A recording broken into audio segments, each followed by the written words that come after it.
Welcome, my name is Ashley Marie, and this is part 2 of dimensional analysis.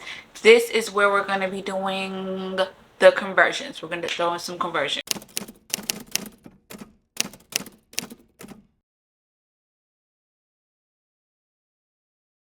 We're going to start with question 1. A provider orders 0.5 grams of acetaminophen. The medication is available as 250 milligrams per tablet. How many tablets should the nurse administer? Round to the nearest whole number. So we're going to start our problem off with our order. Our order is 0.5 grams of acetaminophen. What we have available is 250 milligrams per tablet. So I'm going to put tablet right here so we know exactly what our end product needs to be.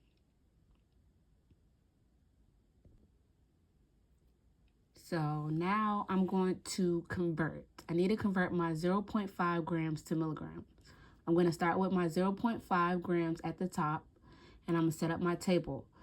And now I'm going to convert. Remember, when you're crossing out, it needs to be across from each other, like diagonal. So I put my grams. 1 milligram equals 1,000 milligrams, if you can see.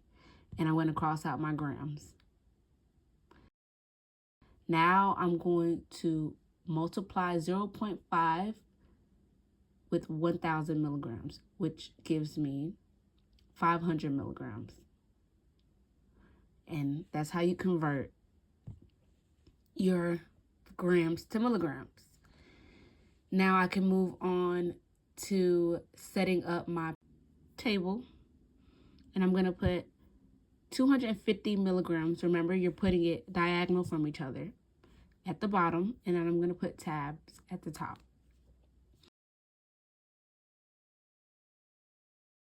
But first, you're going to cross them out. But you're going to do 500 times tabs. You got your 500 tabs. And now you're going to put your 250 at the bottom. And you're going to divide now. So 500 divided by 250 gives us 2 tablets. The nurse needs to give 2 tablets.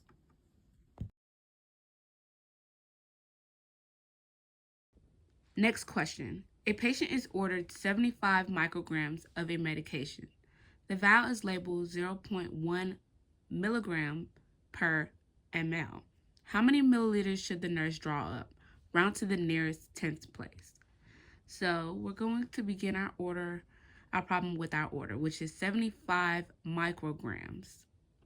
And what we have available is 0.1 milligrams per milliliters.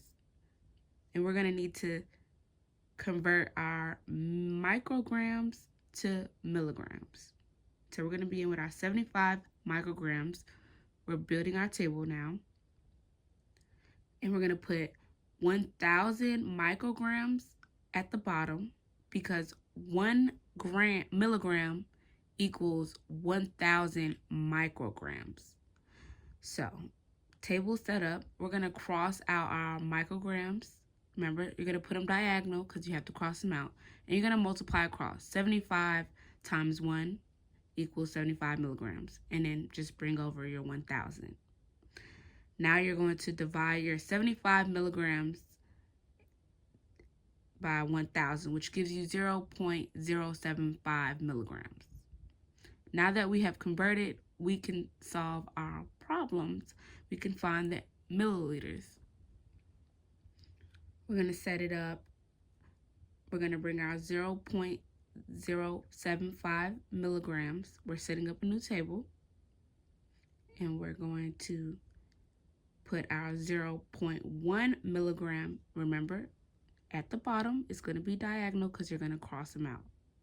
Well, yes. And you're going to put your 1 milliliters at the top. And cross your milligrams out. And you're going to multiply across. 0.075 times 1 is, of course, 0.075. Now you have milliliters. And then you're going to divide your 0.075 milliliters by 0.1.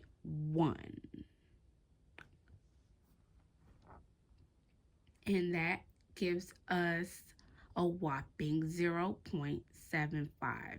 And it told us to round to the nearest 10th place, so you'll put 0.8. Next question. An IV order reads 2 liters of lactated ringers to infuse over 12 hours. How many milliliters per hour should the IV pump be set to? Round to the nearest whole number. Okay, we're going to begin with our order, which is 2 liters to be infused over 12 hours. So we don't have anything that's available. We're trying to convert our liters to milliliters. So we need milliliters per hour. So we're going to start off with our 2 liters. And we're going to set our table up because we're going to convert. We're going to put 12 hours at the top. But we're going to convert. So we have 1 liter at the bottom and 1,000 milliliters. So 1 liter equals 1,000 milliliters. And we're going to cross out our liters. And we're going to multiply across, which is 2,000 milliliters. 2 times 1,000 is 2,000. And then we're bringing our 12 hours over. So 2,000 milliliters divided by 12 hours gives us